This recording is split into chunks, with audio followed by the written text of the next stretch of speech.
കുട്ടികളെ, നമ്മൾ ഓരോ സംഖ്യ എഴുതുമ്പോഴും അതിലെ അക്കങ്ങൾക്ക് ഓരോ സ്ഥാനമുണ്ട്. ആ സ്ഥാനത്തിനനുസരിച്ച് ഓരോ അക്കത്തിനും ഓരോ വിലയുണ്ടാകും.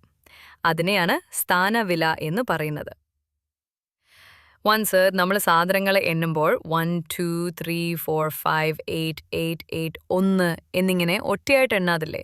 ഈ അക്കങ്ങൾ ഓരോന്നിനും ഓരോ വിലയുണ്ട്. 1 എന്നാൽ ഒരു സാധനം, 2 എന്നാൽ രണ്ട് സാധനം. ഇവയെ നമ്മൾ ഒന്നുകളുടെ സ്ഥാനത്ത് എന്ന് പറയും. ഉദാഹരണത്തിന് 5 എന്ന് എഴുതുമ്പോൾ അത് 5 ഒന്നുകൾ ആണ്. അതിൻ്റെ സ്ഥാനവില 5 തന്നെ. 10കൾ, നമ്മൾ 10 പേനകൾ ഒന്നിച്ച് കെട്ടിവെച്ചാൽ അത് എത്രയായി? ഒരു 10. 10 ഒന്നുകൾ ചേരുമ്പോൾ ഒരു 10 ആകുന്നു. അതായത് 10 എന്ന് എഴുതുമ്പോൾ 0 ഒന്നുകളുടെ സ്ഥാനത്തും 1 പത്തുകളുടെ സ്ഥാനത്തുമാണ്. ഇവിടെ 1ന്റെ വില ഒരു 10 ആണ്. ഉദാഹരണത്തിന് 20 എന്ന് എഴുതുമ്പോൾ 2 പത്തുകളുടെ സ്ഥാനത്ത് ആയതുകൊണ്ട് അതിന്റെ വില 2 പത്തുകളാണ്. 34 എന്ന് എഴുതുമ്പോൾ 3 പത്തുകളുടെ സ്ഥാനത്തും 4 ഒന്നുകളുടെ സ്ഥാനത്തുമാണ്.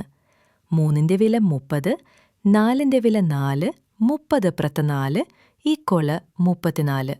ഹൺഡ്രഡ്സ് 10 12 ചേരുമ്പോൾ എന്താവും? ഒരു 100. അതായത് 100 എന്ന് എഴുതുമ്പോൾ ആദ്യത്തെ 0 ഒന്നുകളുടെ സ്ഥാനത്ത്, രണ്ടാമത്തെ 0 പട്ടുകളുടെ സ്ഥാനത്ത്, 1 നൂറുകളുടെ സ്ഥാനത്ത്. ഇവിടെ 1ന്റെ വില ഒരു 100 ആണ്. ഉദാഹരണത്തിന് 200 എന്ന് എഴുതുമ്പോൾ 2 നൂറുകളുടെ സ്ഥാനത്ത് ആയതുകൊണ്ട് അതിൻ്റെ വില 2 100. 466 എന്നെഴുതുമ്പോൾ 4 നൂറുകളുടെ സ്ഥാനത്ത് 400, 5 പട്ടുകളുടെ സ്ഥാനത്ത് 50 ആണ്, 6 ഒന്നുകളുടെ സ്ഥാനത്ത് 6, 400 + 50 + 6 466.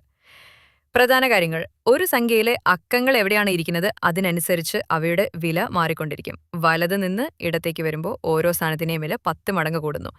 ഒന്നുകൾ, പത്തുകൾ, 10, നൂറുകൾ, ആയിരങ്ങൾ, ആയിരങ്ങൾ, ആയിരങ്ങൾ, 1000 സ്ഥാനവില മനസ്സിലാക്കിയാൽ നമുക്ക് വലിയ സംഖ്യകൾ എളുപ്പത്തിൽ വായിക്കാനും എഴുതാനും സാധിക്കും.